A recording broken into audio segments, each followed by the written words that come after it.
What are the 5 reasons that you won't give up when life catches you on the blind side? When the messenger of misery visits you, what are you going to do? What will keep you in the game when life knocks you to the canvas?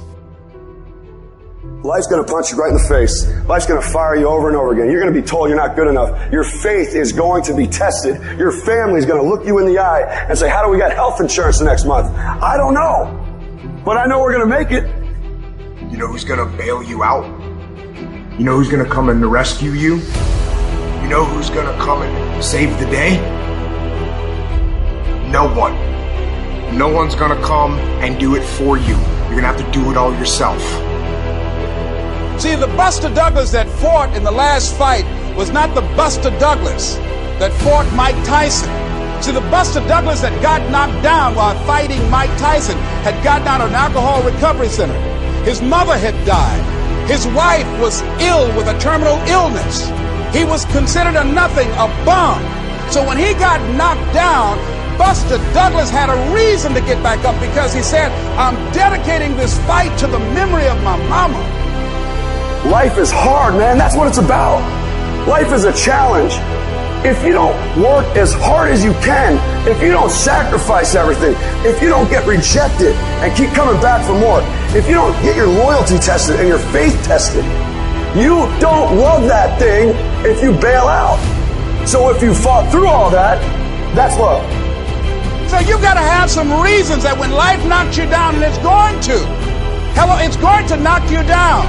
When people disappoint you, and that's going to happen. When they betray you, and that's going to happen. When they lie to you, and that's going to happen. When they say, oh, you can count on me, and they won't show up, and that's going to happen. When you want to throw in the towel and give up yourself, and that's going to happen. When life collapses on you and catch you on the blind side, what reason can you remember that you can call on, that you can reach on, that can make you get back up? Find that reason. Because when life had knocked me down, I said, life, I'm doing this because I want to make my mama proud of me. I'm doing this because I want my children to have a better life than what I have. I'm doing this because all my life I've been told I'd be a loser, that I wouldn't make it. I'm doing this to make them a lie. I believe, like Frank Sinatra, he said the best revenge in life is massive success. I'm doing this so I can become massively successful. And with that kind of courage, with that kind of affirmation and reason to empower me, I got a saying that when life knocks you down, try and land on your back, because if you can look up, you can get up.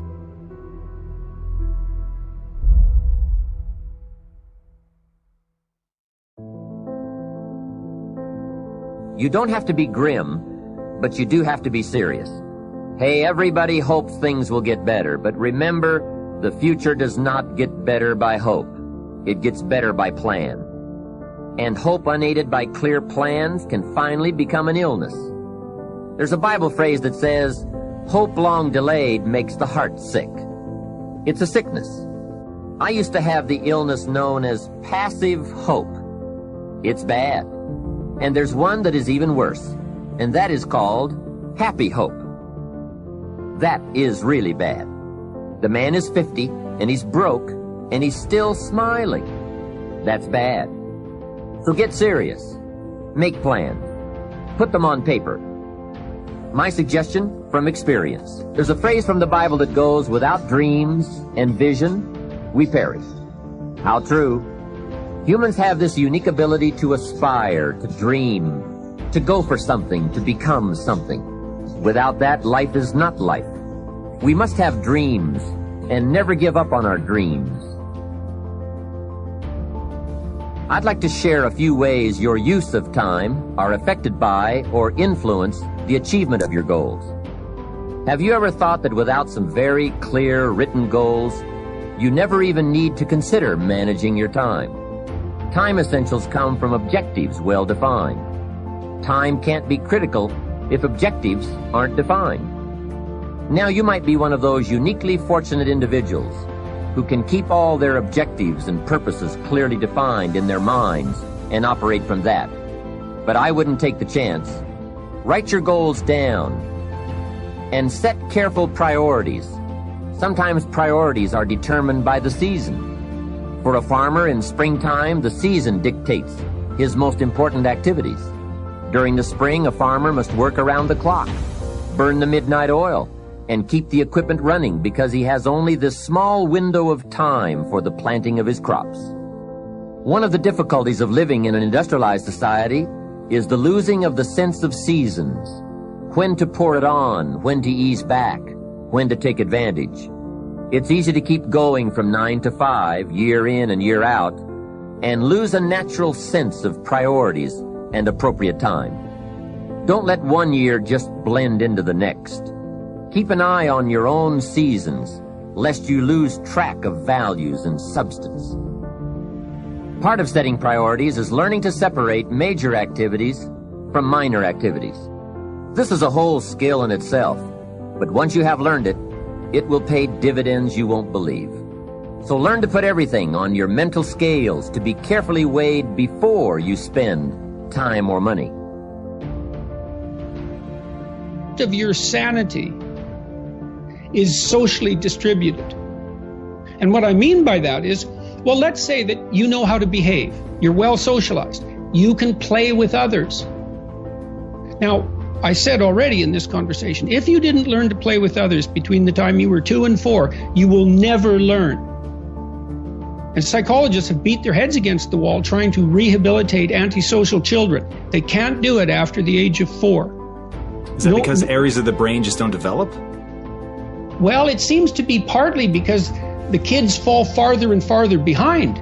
So let's say you make the leap from egocentric dependence on your mother at 2 and 3 to immersion in a peer group. Well, then you pick peers that are at your same developmental level, and you chase each other up the developmental ladder. And the longer you're out of that, the farther you fall behind. And so, kids, 5-year-old kids might come across another 5-year-old kid who tends to cry too much if they don't get their way. And they'll say, we don't want to play with the baby. And what they're saying is, we have to find someone who's at our developmental level, shares our developmental horizon, so that we can mutually scaffold our further development. Now, they're not going to say that, obviously, but that's the situation. And kids test each other out when they first meet. So do adults. Game. Can you play? Are you playing at the same level as me? I'm playing my game at the level that will further my development. Can you play along with me? If not, well, maybe you're lower in status and I can pull you up as a mentor. Maybe you're higher in status and I can learn from you. But if you're a peer, we can play together. Anyways, if you're acceptable to your peers and you behave well, they'll accept you. And then they tell you all the time if you're acting appropriately. If your jokes are funny, if you're dominating the conversation, if you're bringing something of value to the table. And all you have to do is pay attention to the social cues, and you'll keep yourself regulated. And at the end of the day, you're going to get what you focus on. They're both true. This is both the most amazing time that's ever happened, ever in recorded history. And yet real things that are terrifying are also happening. But where you put your energy, where you put your attention, where you put your focus, is going to determine what you see. And that is the most fascinating and the most important thing you have to understand about the way that your mind works. You get what you focus on. If you focus on the things that are bad, they will become real. They will become exaggerated. They will begin to monopolize your thoughts. You'll see them everywhere. It's called the reticular activating system. Your mind is literally designed to pay attention to the things that you notice. Once you notice a certain car, you see it everywhere. Once you notice a certain dog, you see it everywhere. Once you hear a certain name for the first time, suddenly you realize that that name has been all around you this entire time. But now that you're focusing on it, now that you're looking for it, it is everywhere. So whatever you look for, it's going to be everywhere. If you look for the negative, it'll be there. But if you look for the positive, it will overwhelm you. When you manage something, you do so to keep it going. Well, you don't need to keep time going. You don't even need to watch it. You can be completely unaware of it. You can go to sleep. Doesn't matter. Time just continually moves. Doesn't need you. It doesn't need me. It just keeps moving. We don't need to do time management because there's nothing to manage. It's automatic. It continually moves. What we need to do is priority management. With the time that is continually slipping away from us, we need to manage our priorities to maximize the time we have. So don't manage your time, maximize your time. How? By doing the things that are the most important to do at that moment. Make every day your masterpiece.